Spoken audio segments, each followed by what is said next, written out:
So AP ఒక్కోసారి AP గురించి మాట్లాడుకున్నట్టయితే AP elections తర్వాత కూడా అందరూ అమరావతి మీద ఎక్కువగా ఇన్వెస్ట్ చేయడానికి ఇంట్రెస్ట్ చూపిస్తున్నారని చెప్పి ఒక టాక్ ఉంది, నిజమేనా? అంటే మన ఇన్వెస్టర్స్ ఏమైనా అటు అమరావతి సైడ్ ఏమైనా వెళ్ళే ఛాన్సెస్ ఉన్నాయా?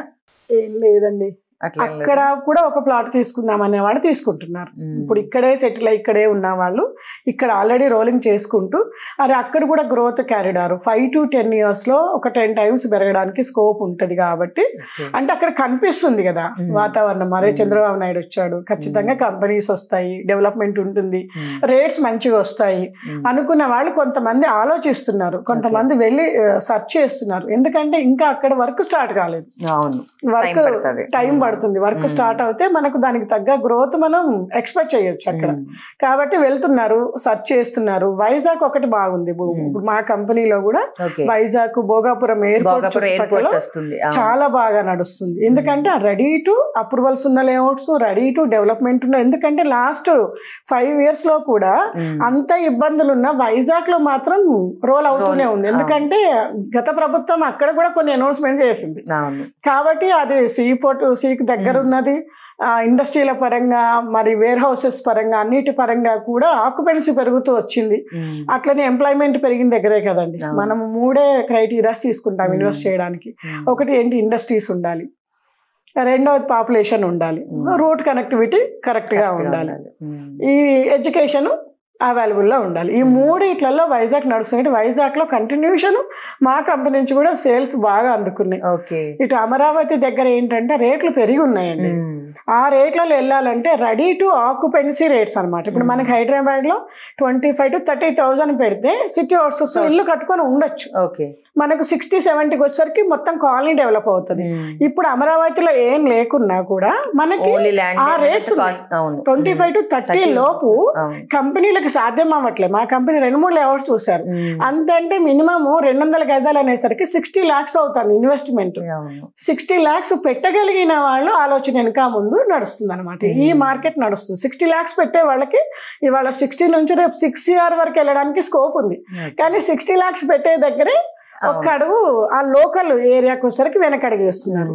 మళ్ళీ సిటీ అవుట్స్కట్స్ అనేసరికి అబ్బా అవుట్స్కట్స్ కదా ఎప్పుడు డెవలప్ అవుతుందో, డెవలప్ అయ్యేంత వరకు చంద్రబాబు నాయుడు ఉంటాడో ఉండడో. ఇప్పుడు ఈ రిస్క్ అవసరమా? అవుట్స్కట్స్కి ఏమో రిస్క్ అవసరం అనేది ఉంది. ఇన్నర్లో పెట్టాలంటే పాకెట్లు సరిపోక కొంచెం ఆలోచిస్తున్నారు. అదే భోగాపురం ఎయిర్పోర్ట్ దగ్గర మనకు చుట్టూ అప్ టు 10-15 kilometers లోపు 12,000 నుంచి 18-20,000 వరకు మనకు అందుబాటులో రేట్లో ఉన్నాయి కాబట్టి అక్కడ మార్కెట్ స్టార్ట్ అయింది. దెన్ నెక్స్ట్ ఇక్కడ కూడా ట్రాన్స్ఫర్ అవుతుంది. అంటే మనకి ప్రైసెస్ కంపేర్ చేసుకుంటే మనకి హైదరాబాద్ తక్కువ ఉందా లేకపోతే వైజాగ్ తక్కువ ఉందా? అంటే భోగాపురం ఎయిర్పోర్ట్ ఆ సరౌండింగ్స్ ఎట్లా ఉంది? మనకి ఇక్కడ శంషాబాద్ ఎయిర్పోర్ట్ సరౌండింగ్స్ కంపేర్ చేసుకుంటే ఎక్కడ? శంషాబాద్ ఎయిర్పోర్ట్ చుట్టూ అండి మనకు ఆల్మోస్ట్ 30 kilometers లోపు అయితే లేవు. ఎందుకంటే ఆల్మోస్ట్ 12 kilometers వరకు హడా జోన్ ఉంది. తర్వాత ఇండస్ట్రియల్ కారిడార్ ఉంది దాని చుట్టూ. ఆ తర్వాత మనకు రెసిడెన్షియల్ అందుకునేసరికి అటు శ్రీశైలం హైవే తీసుకున్నా, ఇటు బెంగళూరు హైవే తీసుకున్నా అప్ టు 25 to 30 kilometers వెళ్ళాల్సి వస్తుంది. భోగాపురం ఎయిర్పోర్ట్కి అట్లా లేదు. ఎయిర్పోర్ట్ 5 kilometers నుంచి. ఇప్పుడు మీరు నేను హైట్స్ లేపను, ఒక ఇల్లు కావాలి నాకు ఎయిర్పోర్ట్ దగ్గర అంటే గోడకు ఆనుకుని మా వెంచర్ ఉంది. అట్లా ఉన్నాయి అనమాట అక్కడ. అంటే ఇప్పుడే స్టార్ట్ అవుతున్న గ్రోత్ కారిడార్ కాబట్టి అవైలబిలిటీస్ బాగున్నాయి. మీకు ఎయిర్పోర్ట్ నియర్ బై హడా జోన్ లో ఉన్నా కూడా మనకి ప్లేసెస్ అందుబాటులో ఉన్నాయి అక్కడ. ఇటు వచ్చేసరికి మనం హైట్స్ లేపాలి, ఇన్వెస్ట్మెంట్ సెక్టార్లో ఇన్వెస్ట్ చేస్తున్నాము కాబట్టి అని అంటే అక్కడ కూడా ఆ డిస్టెన్స్ ప్రకారం కొనుక్కోవడం బెటరు. ఇప్పుడు ఇక్కడ ఈ డిస్టెన్స్ ప్రకారం ఇటు మనకు బెంగళూరు హైవే, ఇటు మేజరు, శ్రీశైలం హైవే మేజర్ ఉంది కాబట్టి ఈ ఎయిర్పోర్ట్ పెద్దది కాబట్టి దీని దగ్గరలో ఉండాలని ఎవరు అనుకోవట్లేదు. మాక్సిమం అవుట్స్కట్స్ చూస్తున్నారు ఇన్వెస్టర్స్ కాబట్టి. సో మీరు ఇప్పుడు భోగాపురం ఎయిర్పోర్ట్ స్టార్ట్ చేసిన తర్వాత అక్కడ ఫార్మింగ్ ల్యాండ్స్ వాళ్ళు కూడా ఇప్పుడు ఇవ్వడానికి రెడీగా ఉన్నారా ఏమైనా? అంటే ఇప్పుడు అమరావతి అలాగే చాలా మంది ఫార్మింగ్ ల్యాండ్స్ రైతులు ఇచ్చారు, సో అంత ప్రైస్ తోని చాలా మంది అమ్మడం జరిగింది. అలా ఇప్పుడు ఏమైనా అక్కడ జరుగుతుందా? మనకు ఎయిర్పోర్ట్ కి సంబంధించిన ల్యాండ్ అక్విజిషన్ కంప్లీట్ అయిపోయింది ఇప్పుడు. దానికి అసలు అది ఆల్మోస్ట్ 30-40% వర్క్ కూడా ఫినిషింగ్ వచ్చింది. మేము మొన్న లాస్ట్ టైం వెళ్ళినప్పుడు చూసాం కదా, దాదాపు నేను 2 months అవుతుంది వెళ్ళి. అప్పటికే ల్యాండ్ మొత్తం చుట్టూ కంప్లీట్ చేశారు. ల్యాండ్ మొత్తం నీట్ గా చేయడము, వర్క్ ఆల్రెడీ అక్విజిషన్ అది వర్క్ స్టార్ట్ అయిపోయింది కాబట్టి అక్కడ ఇబ్బందులు లేవు. ఇంకా రైతులు రెసిడెన్షియల్ కన్వర్షన్ అవి రేట్లు పెరుగుతుంటే హ్యాపీ టు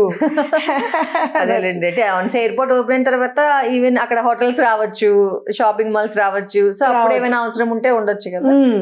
ఇప్పుడు మనకి కార్గోకి సంబంధించినవి వేర్ హౌసెస్ కానివ్వండి, అట్లాంటివి కూడా అనౌన్స్మెంట్స్ లో చంద్రబాబు నాయుడు బాగా చేస్తున్నాడు వైజాగ్ సంబంధించి. నేను మొన్న ఒక చిన్నది ఒక 2 minutes 1 minute పెడితే నేను దాన్ని రోజులో 10 times చూసాను. అంటే ఏ రూట్ వెళ్తున్నాము, ఏ రూట్ వస్తున్నాము, ఏ రూట్ లో ఏం పెడితే బాగుంటది, ఆ చుట్టుపక్కల ఏరియాలు మొత్తం మనం ఎట్లా గ్రోత్ కారిడార్ లోకి తీసుకురావచ్చు అనే విషయాలు నేను అసలు ఒక 10 times, ఎప్పుడు నేను సెకండ్ టైం వినను, అట్లా ఒక 10 times విన్నాను, బాగా అనిపించింది.